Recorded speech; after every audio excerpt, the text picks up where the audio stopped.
Hey church family, hope you guys are doing well. Just know that we're praying for you and we can't wait to see you. Today I want to share something that's been heavy in my heart, and it's called Through Samaria. Through Samaria. You know, how many of you have a right hand? You know, how many of you guys have a left hand? Hopefully you guys have both hands just like me, but you all know that a right hand sometimes needs the left hand to do something. For example, if I were to pick up something really heavy, I could lift up a certain amount with one hand, but if I want to carry something from point A to point B, I will need both of my hands to carry that, especially if it's going to be heavy.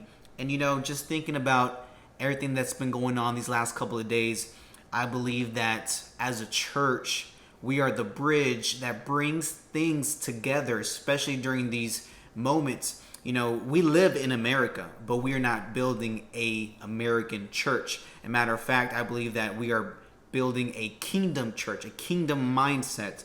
And we want to see everyone being reached for the glory of God. I believe that is the whole purpose of this. But if we were to look at the life of Jesus, there is no greater example than looking at Jesus for times like these.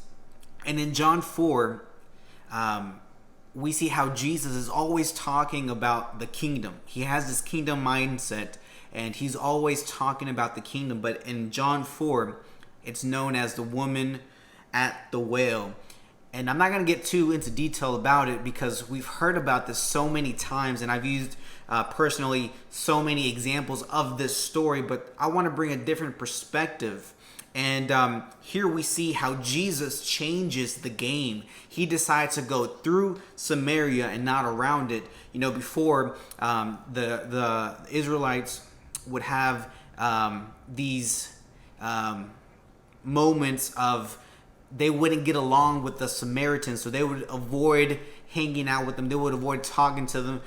Here we see how most of the times people would go around instead of having to deal with Samaritans. But here we see how Jesus intentionally went through Samaria because he wanted to do something very specific. And I believe that just like how Jesus went through Samaria for a purpose, I believe some of us have a Samaria. Maybe you're saying, Pastor Danny, hey, please explain. Let me tell you why.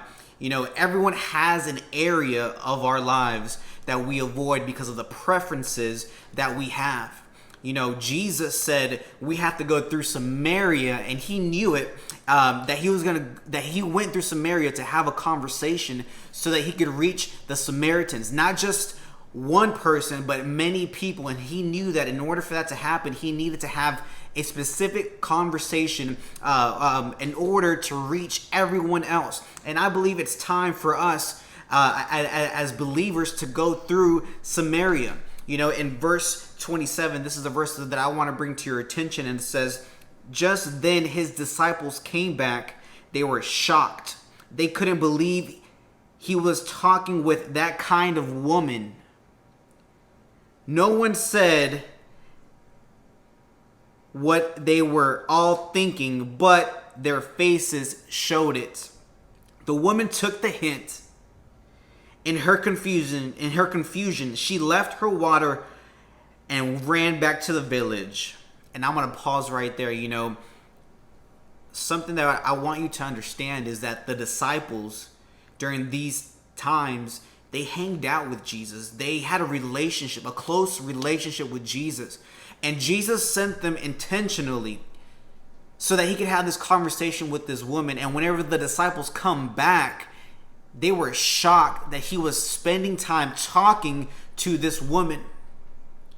And here we see in the Bible, we see the reactions of the disciples that were there were just so overwhelming for this woman that she just ends up leaving just because she felt uncomfortable with everything that was going on with the disciples. You know, it's almost like she got the hint that the disciples were not okay with Jesus talking to this woman. But you know, something to understand is that the woman was okay having this conversation with Jesus, but once the disciples got there, and the disciples reacted to that conversation, it's almost like that is what triggered the woman to say, you know what, I'm uncomfortable with what's going on. I'm uncomfortable with the moment that we were just having, because this woman, I believe that this woman was overwhelmed by the reaction of the disciples and ends up leaving. For a moment, she had forgotten that the Jews and the Samaritans are not supposed to interact. And then once she sees the reactions, she drops her water and leaves and runs. Many times I've talked about, she goes back to tell the city about the miracle that Jesus had always done. But I want to bring a different perspective. What if the reason she leaves is because she felt that she is no longer welcomed because of the people who arrived to the scene? And these were the disciples, the people who hanged out with Jesus after that wonderful moment that she just had with Jesus. Just think about this. A lot of us like the idea of being with Jesus, but we do not love his lifestyle. I'm going to let that sink in. Here we see how Jesus was accepting the Samaritan woman at noon when it was hot. I mean, if there was a reason why this woman was alone, and Jesus shows up to the scene intentionally for a specific reason, for a purpose. But a lot of us have problems, just like the disciples, accepting that Jesus was talking to the Samaritan woman. It's like we like the idea of it, but we don't like the reality of talking to this woman. During these times, a lot of people were religious. They were so religious to the point to where they didn't carry out the things that they believed in. And here we see how maybe that might have affected them a little bit on their reaction. But we know that Jesus was always breaking barriers. We know that Jesus was always going beyond and stirring things around so that people can understand. And here we see that Jesus went in intentionally to speak life into this woman. But why would Jesus send off his disciples?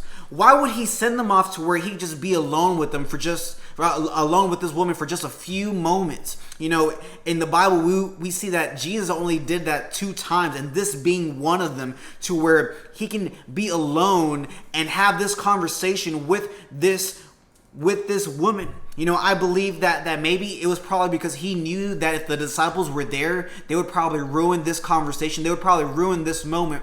But I believe that it is time for us to go through Samaria and have the talk that needs to happen with others, showing them the love of Christ and being the bridge that unites us so that we could be a family and doing things for his kingdom. God bless you. I'll see you guys next time.